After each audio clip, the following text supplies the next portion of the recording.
안녕하세요. 김희선 청년입니다. 저에게 은혜가 된 찬양은 이제 역전되리라입니다. 카페를 준비하고 있을 때 듣게 된 찬양인데요.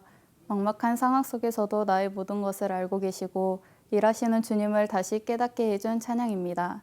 이 찬양을 통해 어떠한 어려움 속에서도 기도를 멈추지 않고 역전시키실 주님을 기대하는 성도님들이 되시길 기도합니다.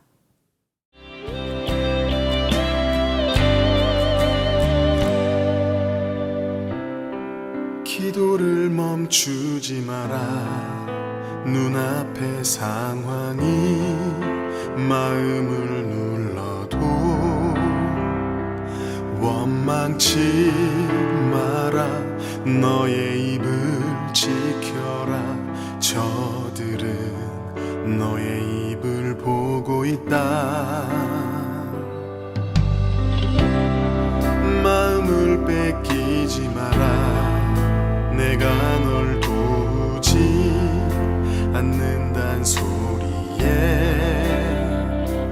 너의 모든 게 불리해도 너는 기도를 계속해라. 너 기도를 멈추지 마라. 내가 너의 그 모든 상황을 바로 역전시키리니 너 기도를 멈추지 마라. 내가 잠시도 쉬지 않고 모든 걸 지켜보고 있으니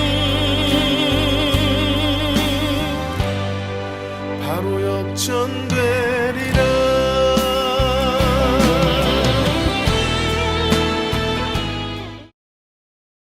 하나님께서 우리에게 주시는 말씀은 레위기 16장 1절부터 10절까지 말씀입니다.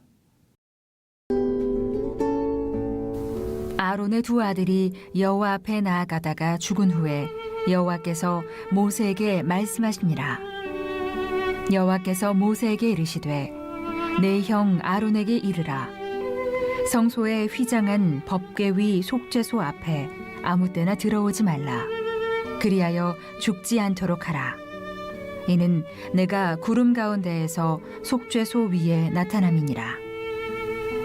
아론이 성소에 들어오려면 수송아지를 속죄제물로 삼고 순양을 번제물로 삼고 거룩한 세마포 속옷을 입으며 세마포 속바지를 몸에 입고 세마포 띠를 띠며 세마포 관을 쓸지니 이것들은 거룩한 옷이라. 물로 그의 몸을 씻고 입을 것이며 이스라엘 자손의 회중에게서 속죄제물로 삼기 위하여 순염소 2마리와 번제물로 삼기 위하여 순양 1마리를 가져갈지니라.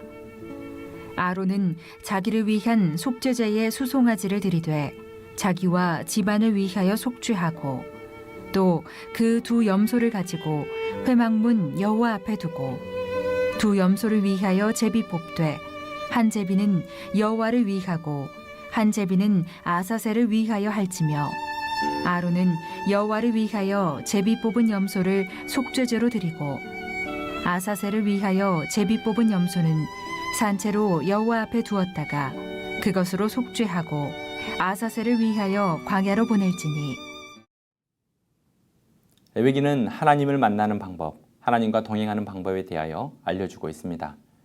이스라엘 백성들은 번제와 소제, 화목제와 속죄제, 속건제라는 5가지 제사를 통하여 하나님 앞에서 거룩하게 살아가게 되었습니다. 이 모든 것들은 개인적인 정결의 삶을 우선적으로 살도록 하기 위함이었습니다. 그런데 하나님께서는 개인적인 회개와 정결의 삶을 뛰어넘어 공동체의 정결의 회복을 위한 날을 따로 정하셨습니다. 이스라엘 민족적 차원에서 정기적인 속죄의 예식을 하게 하신 것입니다. 이것은 각 개인의 정결뿐만 아니라 공동체 전체에도 정결함의 회복과 높은 윤리성이 있어야 함을 알려주고 있는 것입니다. 그래서 하나님께서는 매년 7월 10일 대속죄일 규례를 말씀하신 것입니다. 대속죄일의 영적 의미를 통하여 우리의 가족과 교회, 사회와 국가 안에서 하나님의 정결함을 위하여 헌신하는 삶을 살아가기를 소망합니다. 하나님께서 다른 불을 들이며 나아간 아론의 두 아들 나답과 아비후가 죽게 되자 모세를 불러 말씀하셨습니다. 송소의 휘장 안으로 아무 때나 들어오지 못하게 하신 것입니다. 2절 말씀을 읽겠습니다. 송소의 휘장 안 법궤 위 속죄소 앞에 아무 때나 들어오지 말라. 그리하여 죽지 않도록 하라. 이는 내가 구름 가운데에서 속죄소 위에 나타남이니라. 하나님께서 송소의 휘장 안에 있는 지성소에는 아무 때나 들어오지 못하도록 하셨습니다. 그래서 하나님께서는 대속죄일 제사 규례를 만드시고 1년 중 오직 하루, 곧 7월 10일에 대제사장이 희생제물을 드리고 지성소에 들어오게 하신 것입니다. 대속죄일에 이스라엘 백성 전체의 죄를 위하여 속죄하는 날을 따로 구분하신 것입니다. 대제사장이었던 아론은 대속죄일에 거룩한 세마포 옷을 입고 속죄제물을 하나님께 드리고 지성소 안에 들어갔습니다. 대제사장이 평소에 입었던 화려한 애복을 벗고 소박한 흰색의 세마포 옷을 입으라고 하신 이유가 있는데요. 그것은 제사를 집리한 아론 자신과 그의 집안도 속죄함을 받아야 하는 연약한 사람임을 스스로 알아 겸손하게 하기 위함이었습니다. 그래서 대속죄일에는 수송아지로 자기와 집안을 위하여 먼저 속죄의식을 했습니다. 그리고 두 염소를 가지고 이스라엘 온 백성의 속죄 제물로 드렸습니다. 백성들을 위해서는 두 염소 중에 제비를 뽑아 하나는 속죄 제물로 삼았습니다. 이것은 한 마리의 염소가 죽음으로 인하여 백성들의 모든 죄가 용서받았음을 의미합니다. 그리고 다른 하나는 이스라엘의 죄를 정가시켜 산채로 아사셀을 위하여 광야로 내보내게 했습니다. 아사셀은 떠나는 염소를 의미하는데요.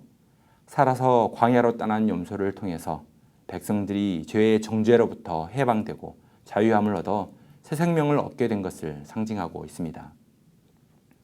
이렇게 대속죄일을 통하여 제사장의 지방과 이스라엘 모든 백성들의 속죄가 이루어지게 된 것입니다. 사랑하는 성도 여러분, 예수 그리스도의 고난과 죽음은 성소 안에 있는 휘장을 찢으셨습니다. 이제 예수 그리스도의 대속의 은혜로 말미암아 누구든지 지성소 안 속죄소 앞에 나아갈 수 있게 된 것입니다. 1년에 한 번이 아니라 언제든지 예수 그리스도의 은총을 힘입어 나아갈 수 있는 것입니다. 중생한 성도들은 법적인 지위가 죄인에서 의인으로 변화되었기에 이제 구약의 대속죄일의 규례를 더 이상 따르지 않습니다. 하지만 대속죄일의 영적인 의미를 기억하고 공동체의 정결을 위해 회개하고 헌신하는 성도님이 되시길 소망합니다. 한 사람과 공동체는 서로 긴밀한 영향력이 있습니다. 나라와 사회가 부패하고 오염되면 그 안에 있는 국민들은 잘못된 윤리의식과 죄성이 커져만 갑니다. 반대로 나라의 지도자와 사회가 하나님을 경외하고 높은 윤리성을 가지고 있다면 국민 한 사람 한 사람의 삶도 진실되고 정결한 삶을 살아가게 됩니다. 이것뿐만 아니라 내가 속한 가정과 교회 공동체의 모습에서도 개인과 공동체는 서로 깊은 영향력을 주게 됩니다. 그러므로 이스라엘 백성들이 대속죄일에 지방과 민족을 위하여 속죄예식을 했던 것처럼 우리의 삶도 내가 속한 가정의 정결함을 위하여 주님께 나아가 기도하고 정결의 모범이 되는 삶을 살아가기를 소망합니다.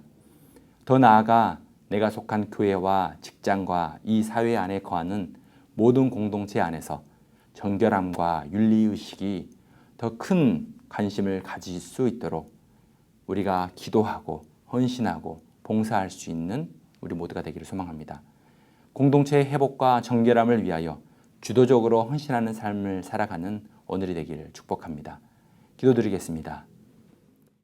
사랑의 하느님, 성소 안에 있는 휘장을 찢으시고 주님의 구원에 참여하게 하신 은혜에 감사드립니다. 매일 주님 앞에 나아가 구원의 은혜에 응답하는 삶을 살게 하여 주옵소서. 내가 속한 가정과 교회와 직장과 이 나라와 민족 위에 하나님의 정결함과 구원의 은혜가 가득하길 기도합니다. 공동체의 회복과 정결함을 위하여 수고와 노력을 아끼지 않는 믿음의 삶, 믿음의 사람이 되게 하여 주옵소서. 예수 그리스도의 이름으로 기도드립니다. 아멘.